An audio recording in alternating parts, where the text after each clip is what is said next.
Chapter 6, in which Pooh invents a new game and Eeyore joins in.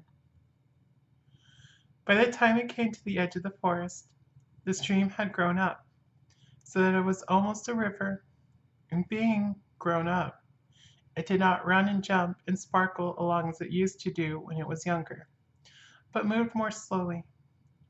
For it knew now where it was going, and it said to itself, "There is no hurry, we shall get there some day."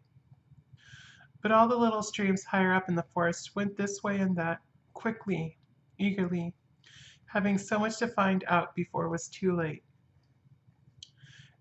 There was a broad track, almost as broad as a road, leading from the outland to the forest. But before it could come to the forest, it had to cross this river. So where it crossed, there was a wooden bridge, almost as broad as a road, with wooden rails on each side of it. Christopher Robin could just get his chin to the top rail if he wanted to, but it was more fun to stand on the bottom rail, so that he could lean right over and watch the river slipping slowly away beneath him. Pooh could get his chin on the bottom rail if he wanted to, but it was more fun to lie down and get his head under it and watch the river slipping slowly away beneath him.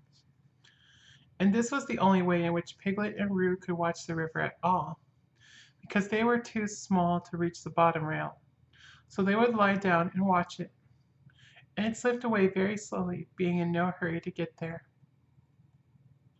One day, when Pooh was walking towards this bridge, he was trying to make up a piece of poetry about fir cones, because there they were, lying about on each side of him, and he felt singing.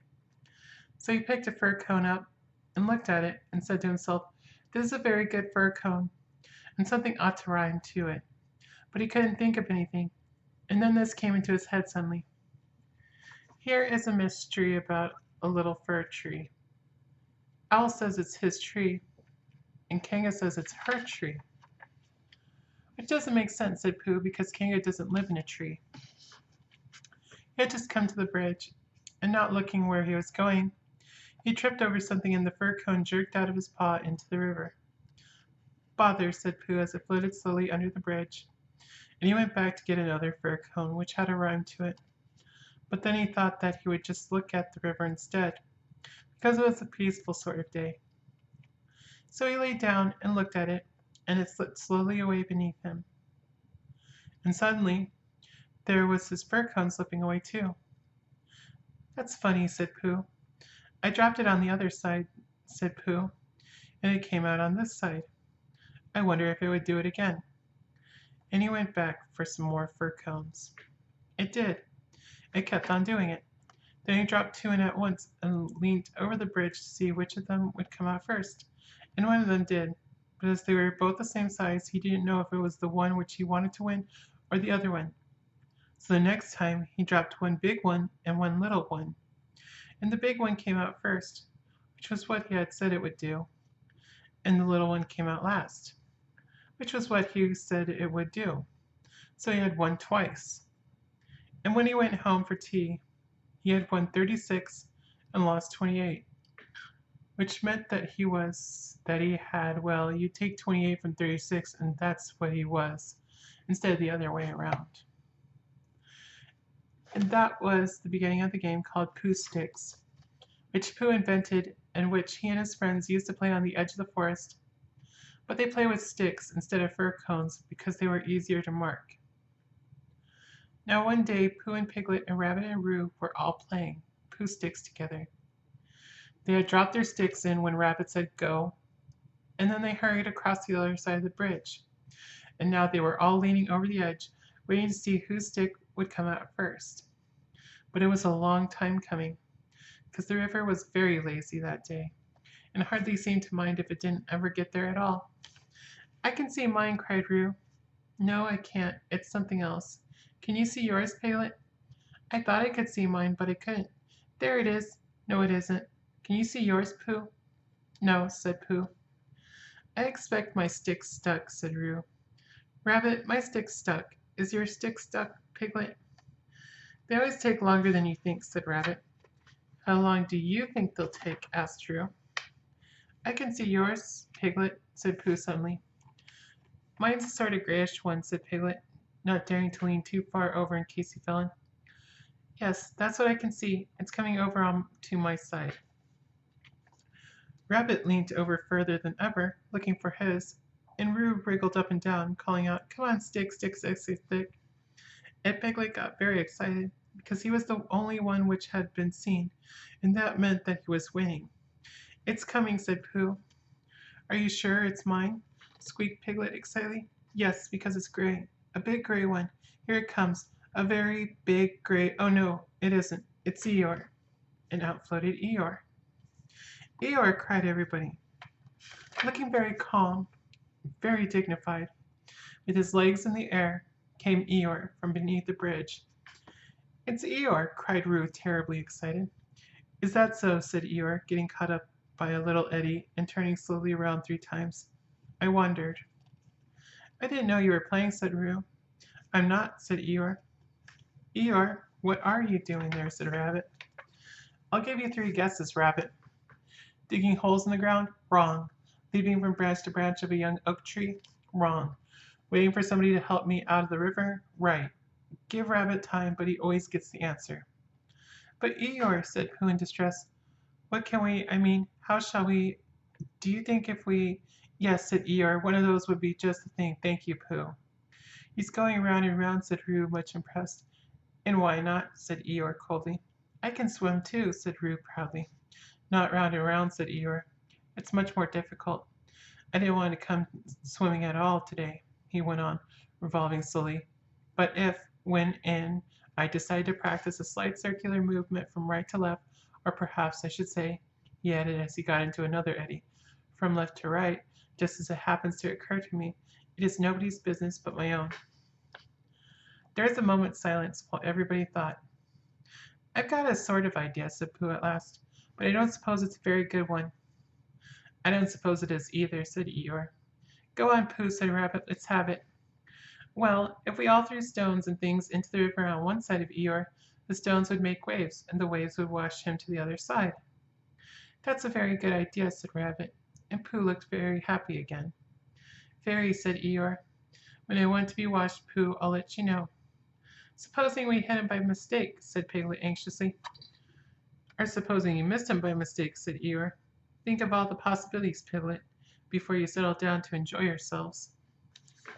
But Pooh had got the biggest stone he could carry, and was leaning over the edge, holding it in his paws. "I'm not throwing it, I'm dropping it, Eeyore," he explained, "and then I can't miss. I can't hit you. Could you stop turning around for a moment, because it muddles me rather?" "No," said Eeyore. "I like turning around." Rabbit began to feel that it was time he took command. "Now, Pooh," he said, "when I say now, you can drop it. Eeyore, when I say now, Pooh will drop his stone." "Thank you very much, Rabbit, but I expect I shall know." "Are you ready, Pooh?" Piglet, give Pooh a little more room. "Get back a bit there. Roo, are you ready?" "No," said Eeyore. "Now," said Rabbit. Pooh dropped his stone. There was a loud splash, and Eeyore disappeared. It was an anxious moment for the watchers on the bridge. They looked, and even inside of Piglet's stick coming out a little in front of Rabbit's didn't cheer them up as much as he would have expected. And then, just as Pooh was beginning to think that he must have chosen the wrong stone or the wrong river or the wrong day for his idea, something gray showed up for a moment by the river bank, and it got slowly bigger and bigger, and at last it was Eeyore coming out. With a shout they rushed off the bridge and pushed and pulled at him, and soon he was standing among them again on dry land. "Oh, Eeyore, you are wet," said Piglet, feeling him.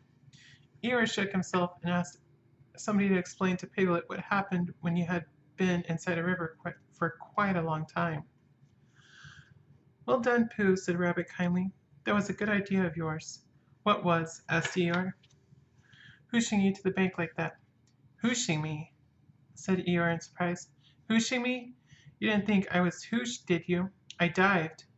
Pooh dropped a large stone on me, and so as not to be struck heavily on the chest, I dived and swam to the bank." "You didn't really," whispered Piglet to Pooh so as to comfort him. "I didn't think I did," said Pooh anxiously. "It's just, Eeyore," said Piglet, "I thought your idea was a very good idea." Pooh began to feel a little more comfortable, because When you are a bear of very little brain, and you think of things, you find sometimes that a thing which seemed very thingish inside you is quite different when it gets out into the open and has other people looking at it. And anyhow, Eeyore was in the river, and now he wasn't, so he hadn't done any harm. How did you fall in, Eeyore? Asked Rabbit as he dried him with Piglet's handkerchief.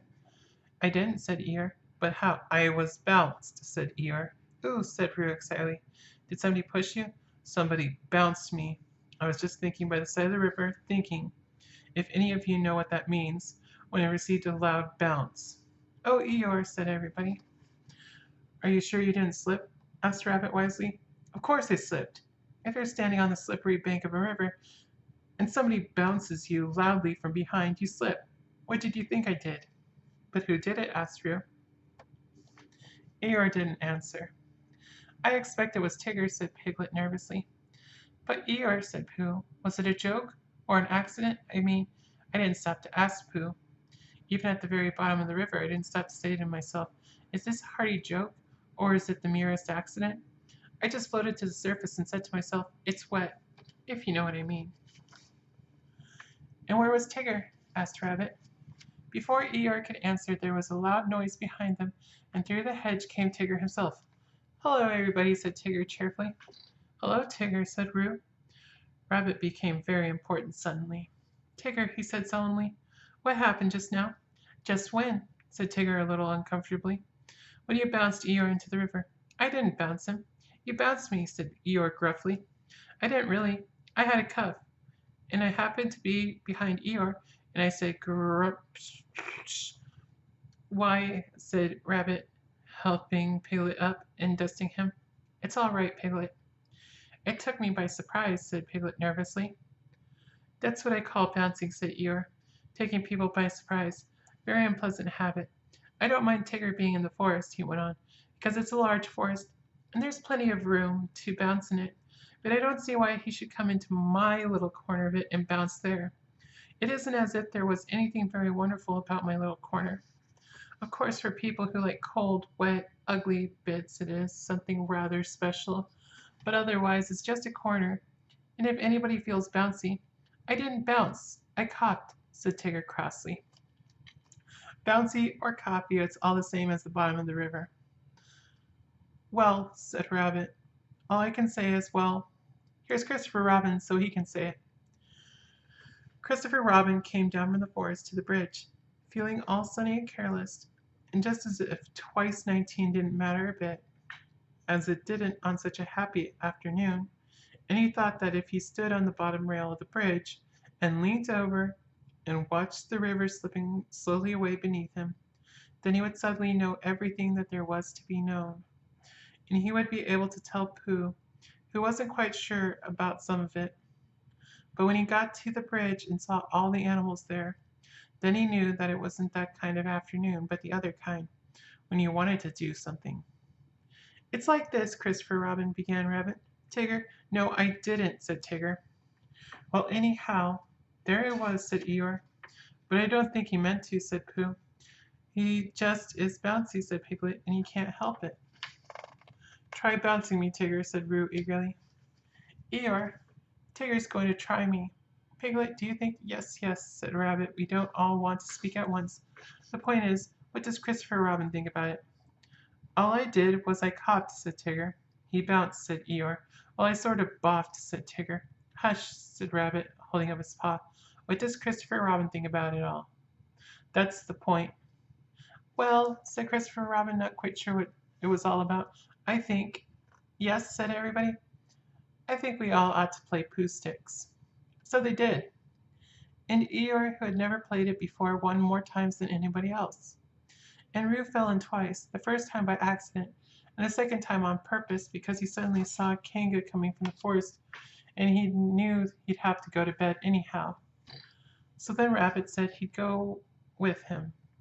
And Tiger and Eeyore went off together because Eeyore wanted to tell Tigger how to win at Pooh Sticks, which you do by letting your stick drop in a twitchy sort of way, if you understand what I mean.